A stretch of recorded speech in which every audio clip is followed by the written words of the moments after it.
The people of this nation have spoken. They've delivered us a clear victory, a convincing victory, a victory for we the people. We've won with the most votes ever cast on a presidential ticket in the history of the nation. 74 million.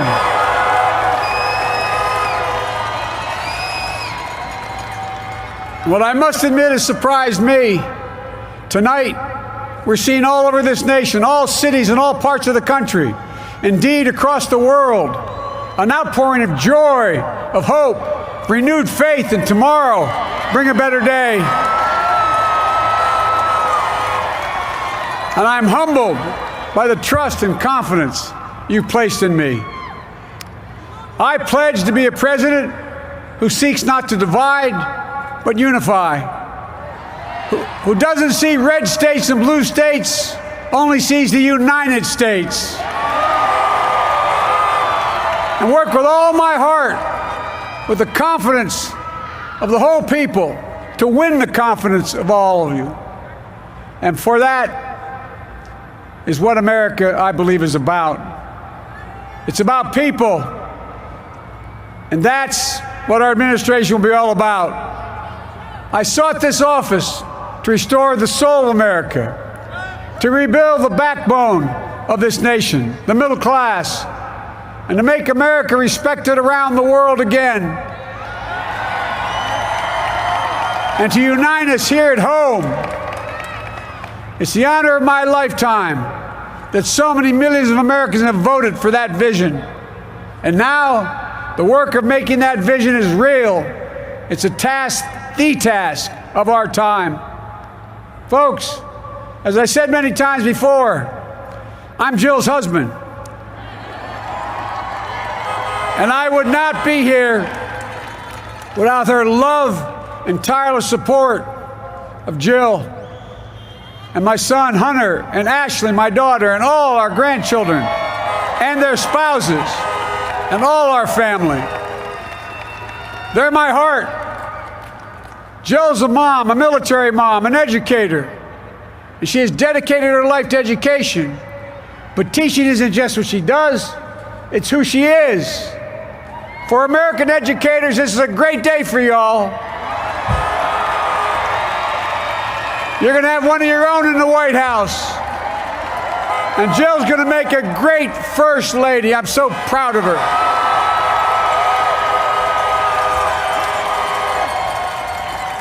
And I'll have the honor of serving with the fantastic Vice President who you just heard from, Kamala Harris, who makes history as the first woman, first black woman, the first woman from South Asian descent, the first daughter of an immigrant ever elected in this country. Don't tell me it's not possible in the United States. It's long overdue. And we're reminded tonight of those who fought so hard for so many years to make this happen. But once again, America's bent the arc of the moral universe more toward justice. Kamala, Doug, like it or not, your family, you become an honorary Biden. There's no way out.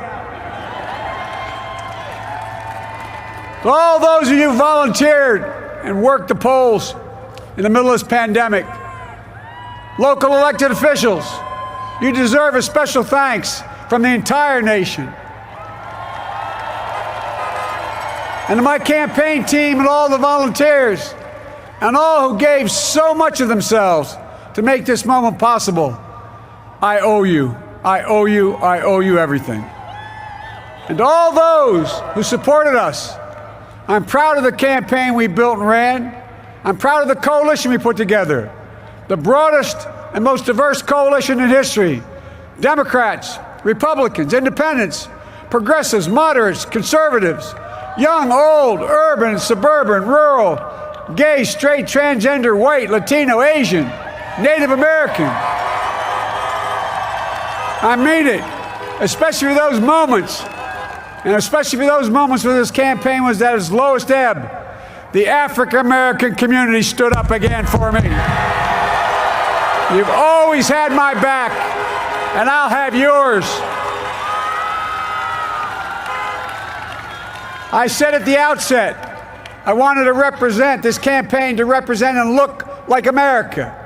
We've done that. Now that's what I want the administration to look like and act like. For all those of you who voted for President Trump, I understand the disappointment tonight. I've lost a couple times myself, but now let's give each other a chance. It's time to put away the harsh rhetoric, lower the temperature, see each other again, listen to each other again. And to make progress, we have to stop treating our opponents as our enemies. They are not our enemies. They are Americans. They're Americans. The Bible tells us to everything there is a season, a time to build, a time to reap and a time to sow, and a time to heal. This is the time to heal in America.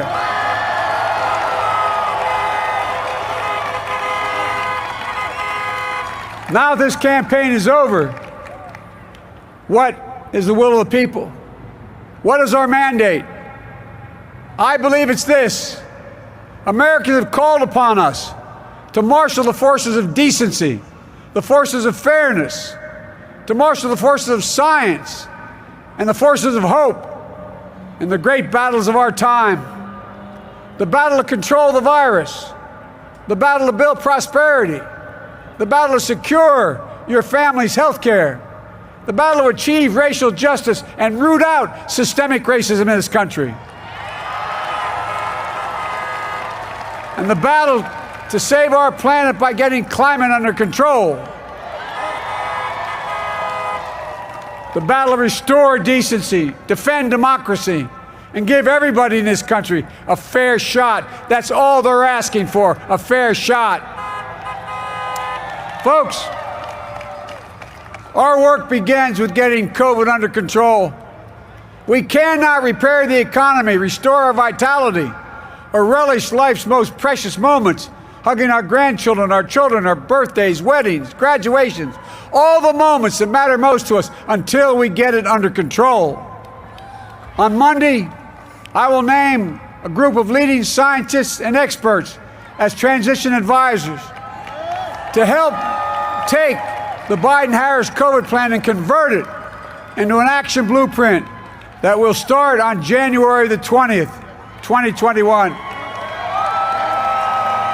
That plan will be built on bedrock science. It will be constructed out of compassion, empathy, and concern. I will spare no effort, none, or any commitment to turn around this pandemic. Folks, I'm a proud Democrat, but I will govern as an American president. I'll work as hard for those who didn't vote for me as those who did.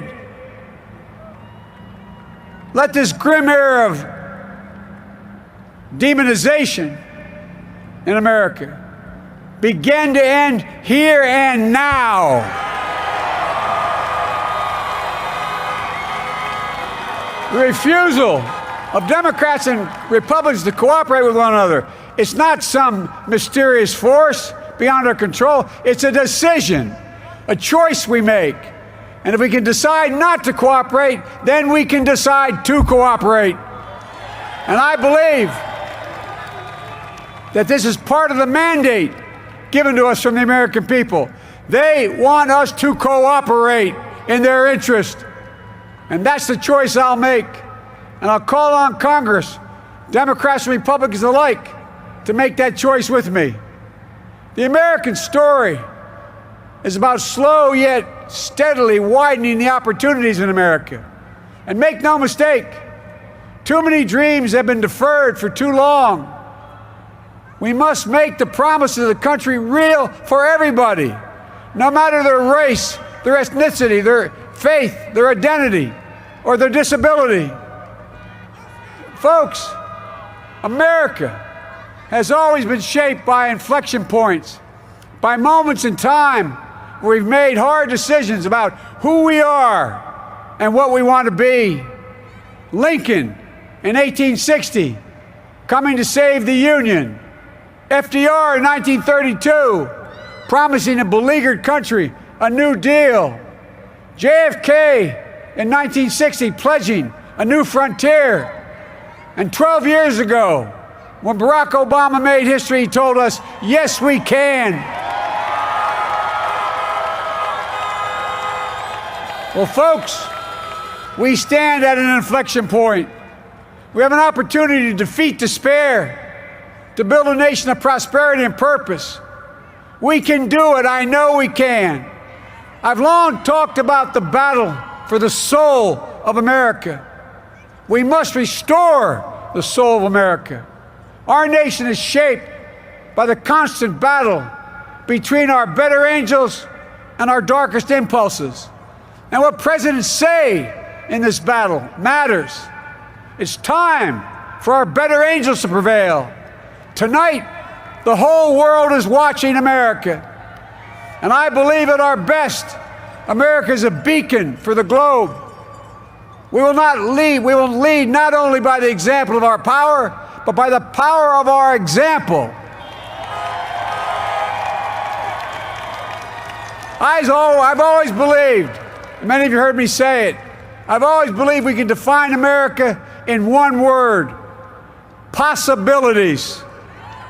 That in America, everyone should be given an opportunity to go as far as their dreams and God-given ability will take them. You see, I believe in the possibilities of this country. We're always looking ahead to an America that's freer and more just, ahead to an America that creates jobs with dignity and respect, ahead of America that cures diseases like cancer and Alzheimer's, ahead to an America that never leaves anyone behind, ahead of America that never gives up, never gives in. This is a great nation. It's always been a bad bet to bet against America. We're a good people. This is the United States of America, and there's never been anything we've been not able to do when we've done it together. Folks, in the last days of the campaign, I began thinking about a hymn that means a lot to me and my family, particularly my deceased son, Bo. It captures the faith that sustains me and which I believe sustains America. And I hope it can provide some comfort and solace the 230,000 Americans who've lost a loved one to this terrible virus this year. My heart goes out to each and every one of you. Hopefully this hymn gives you solace as well. And it goes like this: and he will raise you up on eagle's wings, bear you on the breath of dawn, and make you to shine like the sun, and hold you in the palm of his hand. And now together, on eagle's wings, we embark on the work that God and history have called upon us to do, with full hearts and steady hands, with faith in America and in each other, with love of country, a thirst for justice. Let us be the nation that we know we can be, a nation united, a nation strengthened, a nation healed. The United States of America, ladies and gentlemen, there's never been anything we've tried we've not been able to do. So remember, as our grandpapa used to say when I walked out of his home when I was a kid up in Scranton, he said, "Joey, keep the faith." And our grandmother, when she was alive, she yelled, "No, Joey, spread it. Spread the faith." God love you all. May God bless America, and may God protect our troops. Thank you, thank you, thank you.